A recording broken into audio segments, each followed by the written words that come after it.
নামাজ পড়তে গেলে নামাজের হকিকত ইমাম হোসেন, রোজার হকিকত ইমাম হোসেন, যাকাতের হকিকত ইমাম হোসেন, হজের হকিকত ইমাম হোসেন, সৃষ্টির হকিকত ইমাম হোসেন। ইমাম হোসেনকে চিনেন না, নামাজ পড়ছেন সারা জীবন, হবে না। ওই নামাজে জান্নাত পাওয়া যাবে না। নামাজে বলা হয়েছে তোমার অশ্লীল কাজ থেকে তোমাকে বিরত রাখবে নামাজ। কি কথা সত্য না মিথ্যা? তো অশ্লীল কাজ কি আহলে বায়াত করেছেন? দেখাতে পারবেন? ওয়া মাইয়াদিল্লাহি ফাহুয়াল মুক্তাদি। কোরআনে ঘোষণা করলেন আল্লাহ রাব্বুল ইজ্জত যে আমি যারা হেদায়েত করি সেই হেদায়েত প্রাপ্ত। বলেছেন কিনা? কোরআনে ঘোষণা করে দিয়েছেন।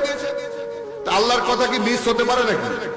আল্লাহর কথা নবী পাকের থেকে ভালো বুঝতে পারবে? তাহলে আল্লাহ রাব্বুল ইজ্জত বললেন আমি যারা হেদায়েত করি সেই হেদায়েত প্রাপ্ত। কালা রাসূলুল্লাহ আমার নবী পাক বললেন ইন্নাল হুসাইনা মিসবাহুল হুদা ওয়া সাবিরাতুন নাজাত।